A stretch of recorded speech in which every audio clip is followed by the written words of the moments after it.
Fat transfer today is a process that we've really had for many, many years, and we've been using it on the body and in the face for actually decades, but it has become very popular and is now known under a number of different names. Fat transfer, fat grafting, fat augmentation, and even stem cell facelifting all refers to fat grafting.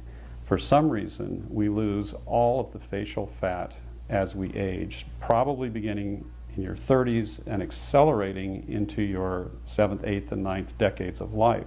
We don't really know why, but we do know that if we take body fat from lower areas of the body, usually around the tummy or the hips or the thighs, and transfer it to the face with a very simple mini liposuction procedure and then injecting it in liquefied amounts, we can get very nice reaugmentation and recontouring of the face that lasts almost permanently.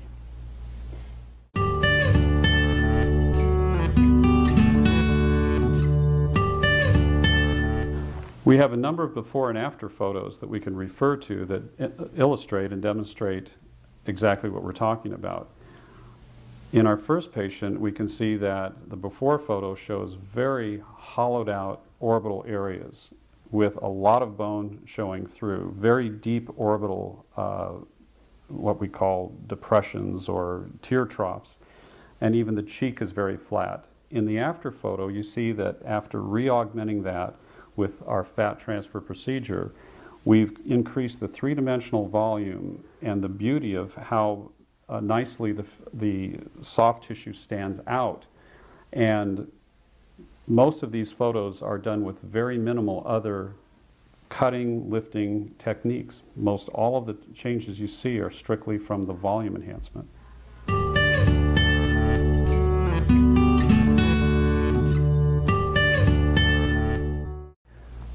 Well, with the improved understanding of what fat transfer to the face can do and why it's so important to the youthful vitality of the face, the three-dimensional aspect of the face, in my feeling, in my practice, it has totally caused me to rethink how I do facelifts. And basically it means rebuilding the facial volume first, reshaping the face to its youthful full contours in the brow, in the temple, around the orbit, in the nasal line, and in the jawline before you do a lift. And what that means is that our facelifts and all our other procedures can become very, very reduced procedures in their complexity, their downtime, their risk, and the cost.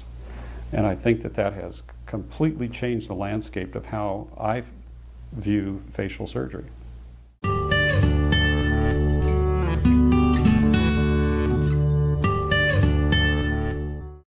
You may have heard the terminology stem cell facelift bandied around in the media. What that really is referring to is a fat augmentation procedure. It may be possible to concentrate to some degree the number of stem cells in the fat that we're transferring.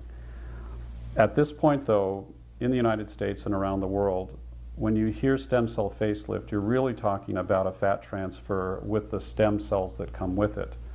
Yes, there's activity. We're just beginning to understand the science behind what those stem cells are doing. But the three-dimensional aspect is done by the fat cell, not the stem cell. The three-dimensional volume that's necessary cannot be accomplished by pure stem cells. So it's very important to understand that terminology, and I think it's being somewhat misused and misrepresented in the media.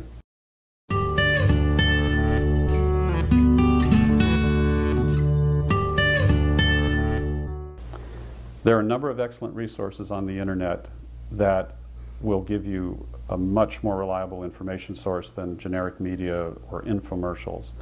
The American Board of Plastic Surgery is probably the #1 resource, as well as the American Society for Aesthetic Plastic Surgery. I have those two sites linked on my website, as well as a lot of other information that you can look at, download, look at before and after photographs, and make the right choice based on really reliable information.